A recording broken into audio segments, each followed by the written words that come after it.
ਵਾਹਿਗੁਰੂ ਜੀ ਕਾ ਖਾਲਸਾ ਵਾਹਿਗੁਰੂ ਜੀ ਕੀ ਫਤਿਹ जी।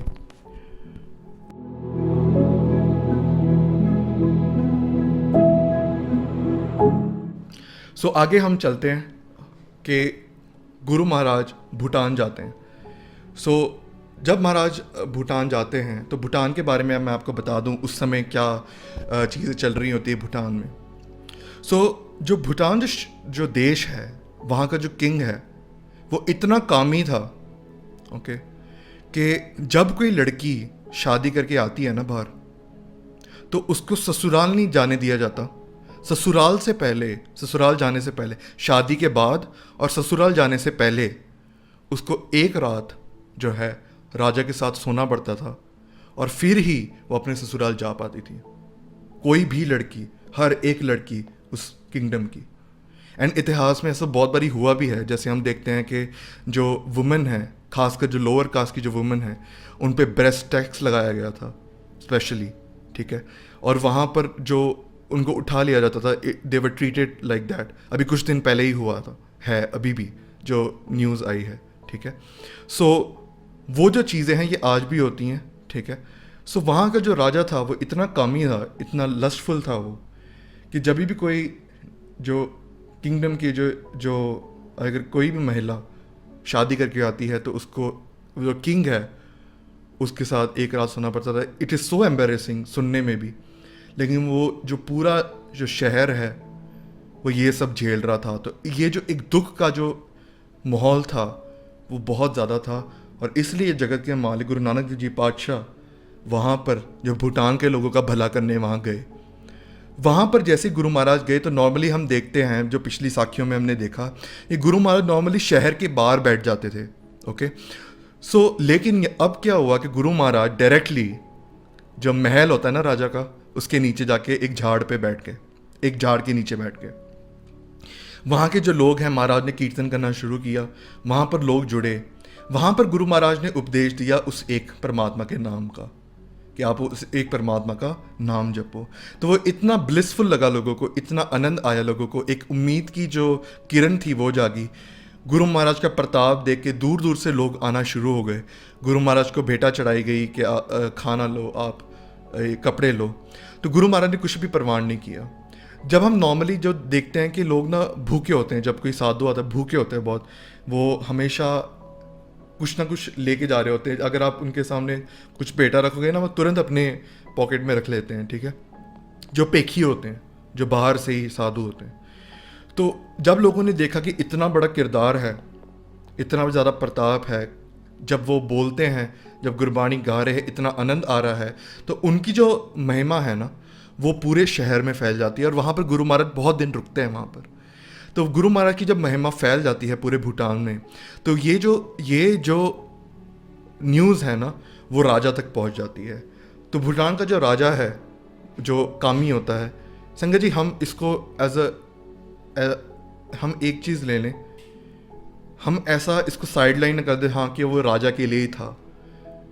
फ़र्क कई बार ऐसा होता है कि कई लोग का जो विकार है वो सामने दिखते हैं हमारी आंखों के सामने, कई लोगों के विकार बंद कमरों में होते हैं, ठीक है।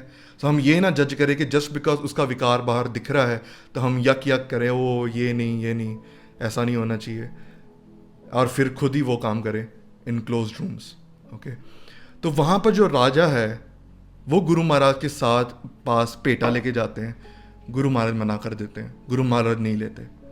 तो यहाँ से हमें अभी गुरु महाराज ने वहाँ से क्यों नहीं लिया, क्योंकि वो जो भी वो इतने पापी थे, ठीक है, कि वो गुरु महाराज ने परवान नहीं किया। इसलिए जब आप किसी भी हाथ का खाते हो ना संगत जी, उसका बहुत ज़्यादा इफ़ेक्ट पड़ता है। एक रहे हैं बाबा अजीत सिंह जी, नथमलपुर वाले। तो एक बार क्या हुआ कि गृह मंत्री आए उनके पास, ओके। आप देखो कि गृह मंत्री जब आते हैं, गाड़ियाँ होती है, ट्रैफिक जाम हो जाते हैं, राइट। तो वहाँ पर जब वो आए, वो महापुर के पास, बाबा अजीत सिंह जी के पास, तो वहाँ पर वो कुछ फ्रूट्स पेटा करते हैं, ओके। तो जब वो फ्रूट्स पेटा करते हैं तो बाबा अजीत सिंह जी उनके पास देखते भी नहीं उस फल के पास। जो गृह मंत्री हैं वो वहीं बैठे हुए हैं सामने, ओके, वहाँ पर बैठे हुए देख रहे हैं वहाँ पुरखों को। तो वो कुछ देर बैठते हैं और फिर कहते हैं कि आप एटलीस्ट देख तो लो मेरी तरफ, क्योंकि ये जो दांव पेच लगाए जाते हैं पॉलिटिकल लोगों के से कि एक बार नज़र पड़ जाए, इनका आशीर्वाद मिल जाए तो मैं आगे और आगे बढ़ूँ। तो जो बाबा अजीत सिंह जी होते हैं ना, वो अपने सेवादार को बुलाते हैं और कहते हैं कि ये मतलब मैं इसको देख भी नहीं सकता, इतना बड़ा पापी है। ठीक है, तो यहाँ पर देखने वाली चीज़ ये है कि जो महापुरुष होते हैं ना, वो हर एक के हाथ का नहीं खाते, हर एक का हाथ का नहीं खाते। जब आप गुरु नानक देव जी महाराज की भी बात करोगे, बहुत कम ऐसी जगह थी जहाँ पर गुरु महाराज ने लंगर छका हो, लेकिन गुरु महाराज कहीं से भी नहीं छकते थे। ठीक है, तो वो जो चीज़ है, इसीलिए आप देखोगे कि कई जो गुरुमुख हैं वो कहीं भी बाहर जाके नहीं खाते, वो अपने घर का खुद बना के नाम जप के बनाते हैं और वही भोजन छकते हैं, क्योंकि वो जो भोजन है वो भी हमारी जो स्पिरिचुअल हेल्थ है अंदर, उस पर इफ़ेक्ट करती है। सो इससे हमें शिक्षा मिलती है कि आप कोशिश करो कि जितना भी आप ऑनेस्ट अर्निंग्स कमा सको। एक बार एक महापुरुष थे, उन्होंने पेटा उन्होंने ली, यही थे अजीत सिंह जी, बाबा अजीत सिंह जी। तो इन्होंने क्या किया एक बारी कि जो उन्होंने अपने सेवादारों को बोला कि वो जो रिक्शा वाला है ना, वो रिक्शा वाले से 1 रुपये ज़रूर लेके आना। ठीक है, तो वहाँ पर जब लोगों ने पूछा कि भाई हमारे पास हमको डोनेशन करने वाले इतने सारे हैं जो लाख करोड़ रुपए देते हैं हमें, बाबा अजीत सिंह जी कहते कि वो जो लाख करोड़ रुपए रहते हैं ना, वो रेती की तरह है, दैट इज़ लाइक सैंड। क्यों? क्योंकि वो गलत वेज से कमाए गए हैं। लेकिन वो जो रिक्शा जो चलाता है वो इतनी ईमानदारी से चलाता है, तो उसका जो 1 रुपया है ना, वो भी आगे काम जो है वो पूरा कर देगा, वो भी आगे जो प्रोग्रेस है वो करा देगा। लेकिन वो जो लाख रुपए है ना, वो भी वो काम नहीं कर पाएंगे।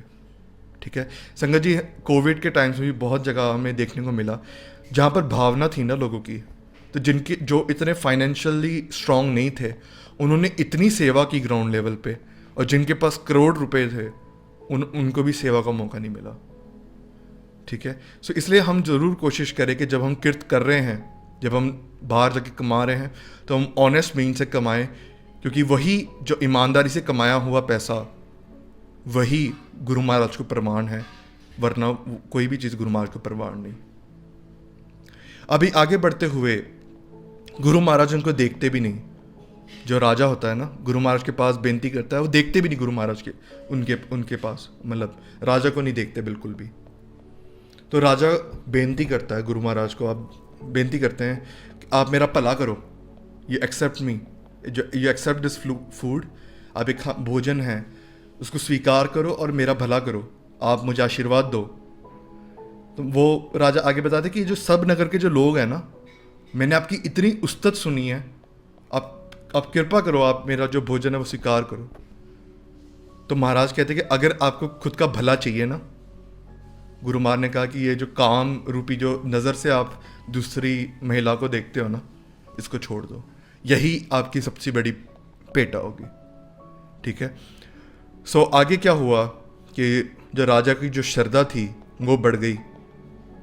उन्होंने क्या किया, एक बहुत ही अच्छी बात की कि उन्होंने गुरु महाराज के सामने आके अपनी गलती स्वीकार की।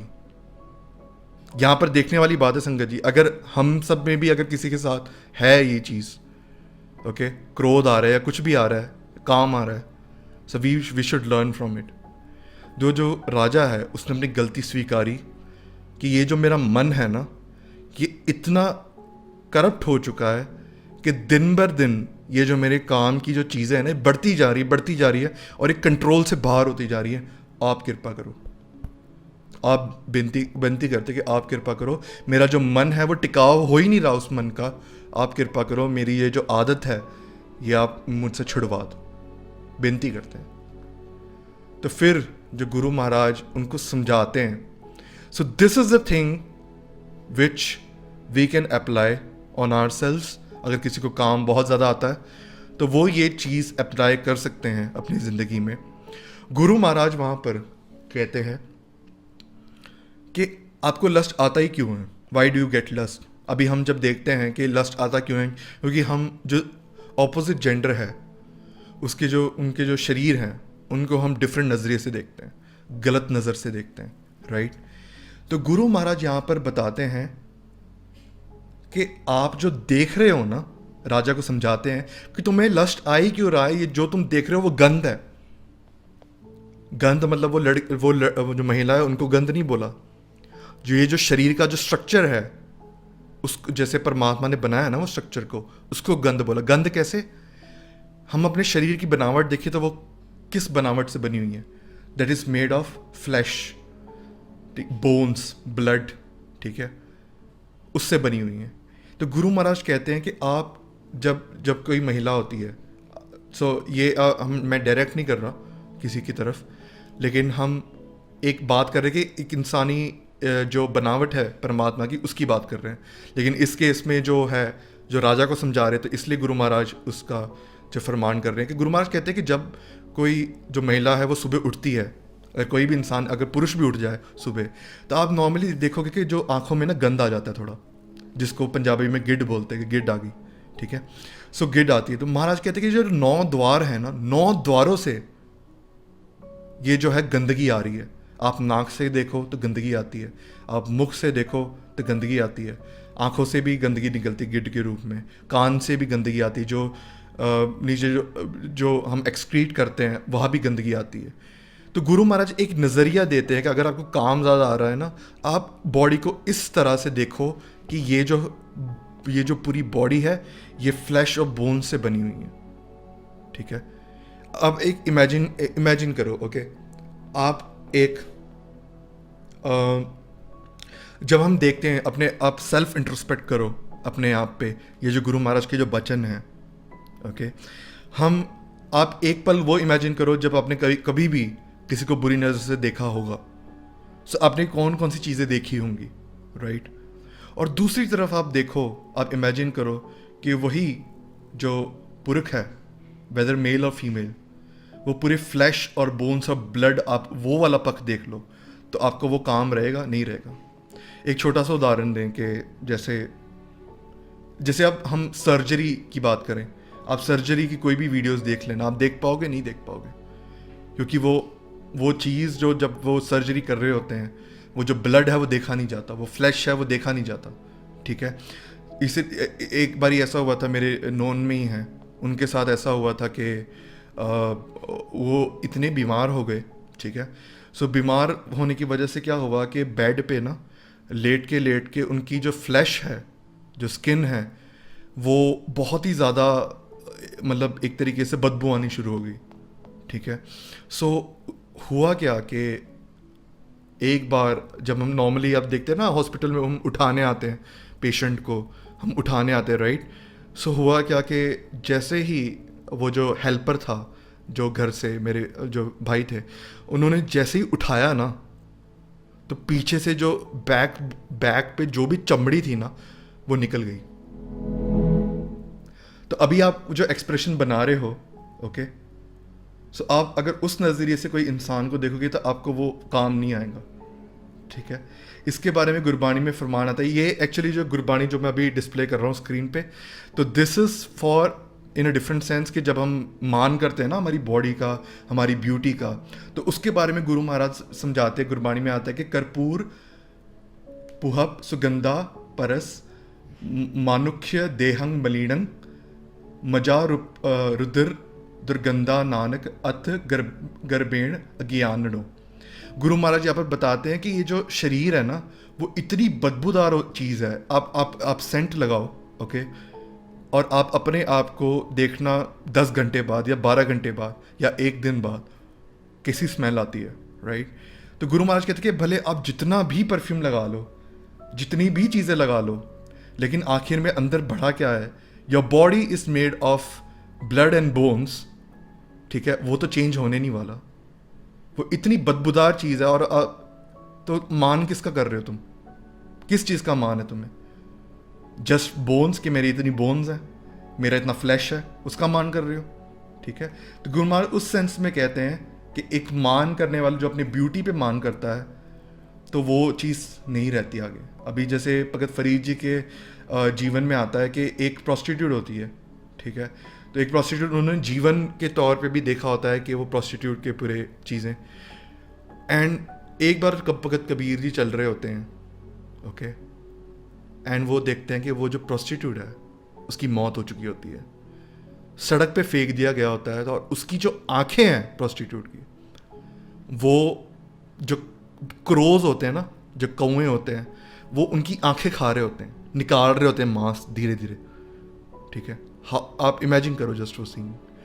तभी भगत फरीद जी कहते हैं कि किसका मान था तुम्हें, किसका मान था, दिस वॉज योर ब्यूटी। आप देखो कि अगर आप इस रूप से अगर देखोगे तो गुरु महाराज कहते हैं कि आपको काम क्यों आ रहा है। गुरु महाराज कहते हैं ये तो शरीर है, वो इन सब का ही बना हुआ है, किसका मान है। तो संगत जी, ये जो चीज़ें हैं अभी, ये हम बाहरला ज्ञान अलग होता है जो हम अभी सुन रहे हैं, अंदर से जो एक्सेप्टेंस आती है ना, वो गुरु महाराज की कृपा से ही आती है, ठीक है। तो जब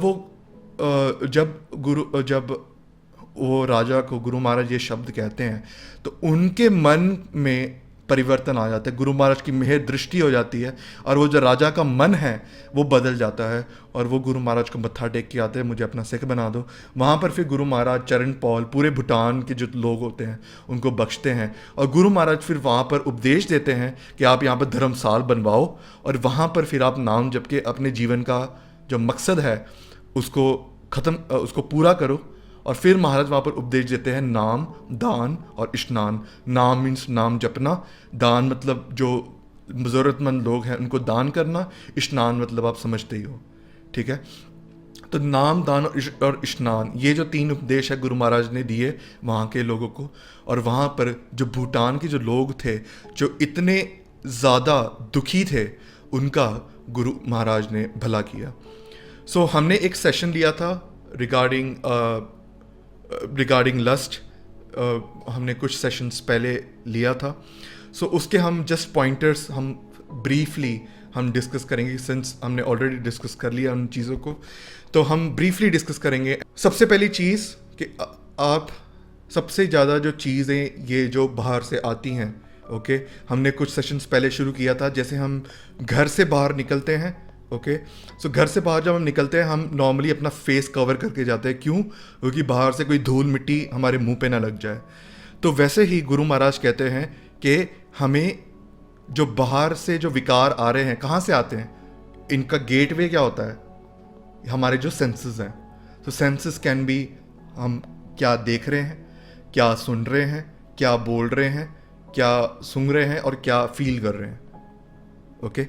सो ये 5 जो द्वार हैं, ये जो 5 इंद्रियां हैं, सेंसरी ऑर्गन्स, इससे ही वो जो काम है वो एंटर होता है, या कोई भी विकार है वो एंटर होता है। जब हम बात करते हैं नाम जपने की, तो नाम जपने से क्या होता है कि हमारा जो अंदर का जो ध्यान है ना, वो हमारी इंद्रियों का जो इफेक्ट है उससे ऊपर उठ जाता है, ओके। उससे ऊपर उठ के वो 10वें द्वार पे उसका जो मन है वो टिक जाता है, और हम सब ये जो दुनिया के जो इमोशंस होते हैं उससे ऊपर उठ के एटर्नल ब्लिस में चले जाते हैं, ठीक है। सो नाम है, जो गुरबाणी है, वो ये रोल प्ले करता है कि हमारी जो इंद्रियां हैं उसके इफ़ेक्ट से हमें ऊपर उठा देते हैं, ठीक है। सो सबसे पहली चीज़ कि आप देखो कि आप क्या खा रहे हो, ठीक है। जब हम ओवर ईटिंग करते हैं, आपने कभी भी जिनको भी काम का जो प्रॉब्लम है, हम सबको है, ठीक है। तो जब भी आपने नोटिस किया होगा कि जब आप स्पाइसी फूड खाते हो, खासकर जो शुगरी फूड खाते हो, जब आप मीठा खाते हो ज़्यादा, या आप ज़्यादा खाते हो, ओके, ओवर ईटिंग करते हो, तब आप देखोगे कि आपसे जो काम है ना वो कंट्रोल नहीं होता, क्योंकि मन जो है वो एकदम कमज़ोर पड़ चुका होता है, एकदम आलस वाले रूप में आ चुका होता है, और वहाँ पर जो लस्ट है वो ओवर पावर कर देता है। तो इसलिए गुरु महाराज ने हमेशा सादा भोजन करने को कहा है, और जितना हो सके उतने कम स्पाइसेस और सादा फूड और हिसाब से खाने का उपदेश दिया है। तो वहाँ से हमारी बॉडी भी हेल्दी रहती है, हमारा जो मेंटल हेल्थ है वो भी हेल्दी रहता है, और स्पिरिचुअल तौर पे भी जो विकार है उससे हम बच के रहते हैं।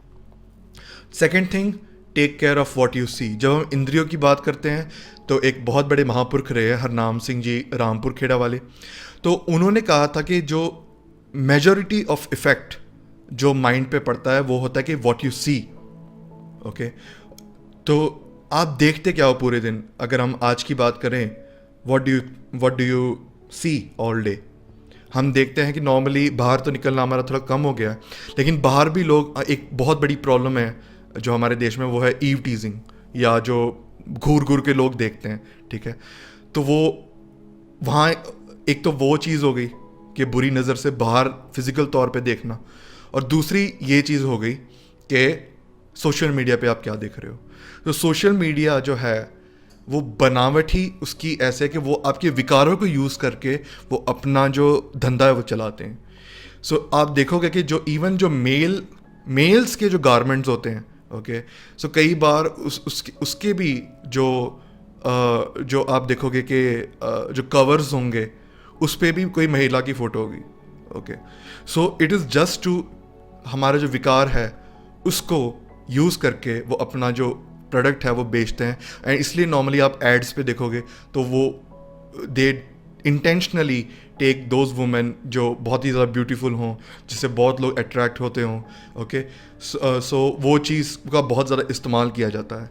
और फिर हम जब इंडस्ट्री की बात करते हैं तो इंडस्ट्री के तौर पे जो बॉलीवुड जो यूज़ करता है मूवीज़ के थ्रू, ओके, जो आइटम सॉन्ग्स होते हैं, पोस्टर्स होते हैं, या वैसे बैड मूवीज़ होती हैं, ठीक है, तो वो उसका जो इंडस्ट्री है वो बहुत ही ज़्यादा विशाल है।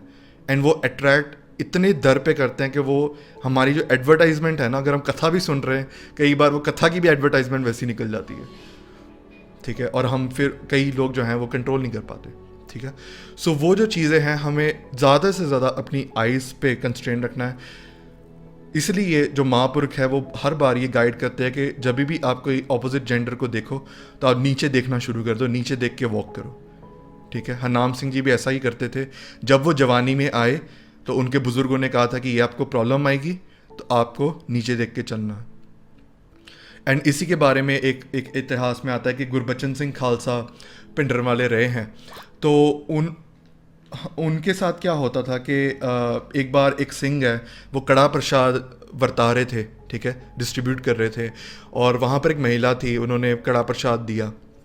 तो हुआ क्या कि वो जो महिला है जिन्होंने कड़ा प्रसाद लिया था, तो वहाँ से वो गुरबचन सिंह जी के वो जो सेवादार होते हैं ना उनके साथ वापस चले गए कि भाई प्रसाद दो।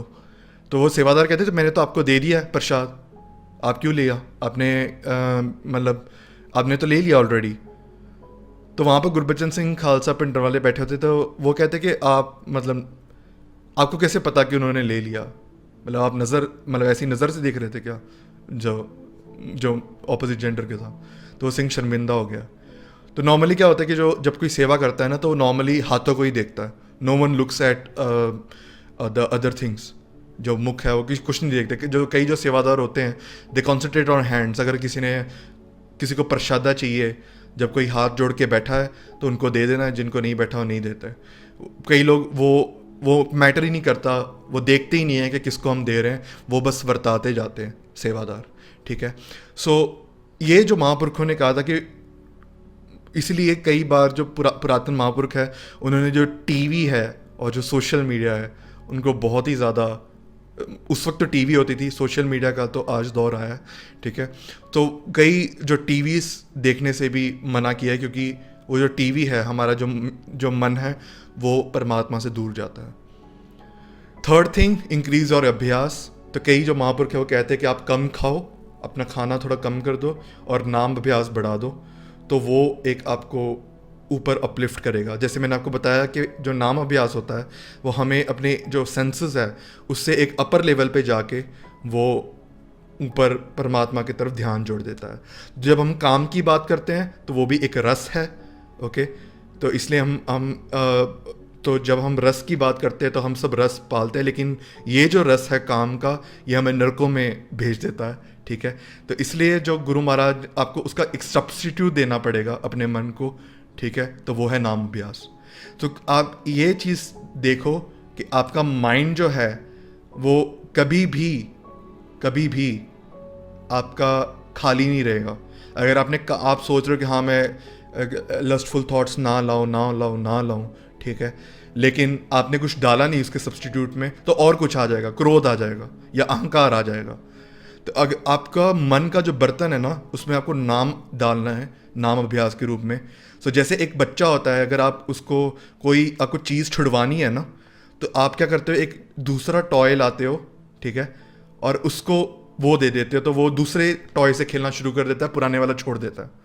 तो वैसे ही अपने मन को नाम अभ्यास और कथा का जो है, जो वो चीज़ बख्शनी है, अपने मन को कोशिश करना है कि जितना ज़्यादा हो सके उतना कर सके, एक सब्स्टिट्यूट देना है जो काम रस को दूर कर सके, ठीक है। नेक्स्ट थिंग, संगत बहुत ज़्यादा इफ़ेक्ट करेगी। अगर आप संगत, इवन सोशल मीडिया की संगत हम कहें, अगर आपने वैसे चैनल्स देख लिए, आपने वैसा कंटेंट देख लिया, आपको कोई नहीं बचा सकता। अगर आप वैसी संगत में गए जहाँ पर लस्टफुल मूवीज़ हैं, जहाँ पर लस्ट की बात होती है, खासकर जब हम बॉयज़ की बात करें, ठीक है, तो बहुत ही ऐसा मैं उंगलियों में गिना सकता हूँ जो मैं अपनी ज़िंदगी में मिला हूँ जिनको काम इफ़ेक्ट नहीं करता। वो बहुत ही विरले गुरमुख हैं जिनको वो काम इफ़ेक्ट नहीं करता, नहीं तो सब बॉयज़ को होता है, ठीक है। तो जब हम बॉयज़ के ग्रुप्स में जब बातें होती हैं, सो वी ऑल नो कि कैसी बातें होती हैं, so stay away from that, ठीक है। जो ऑब्जेक्टिफिकेशन होता है वुमेन का, डोंट डू दैट।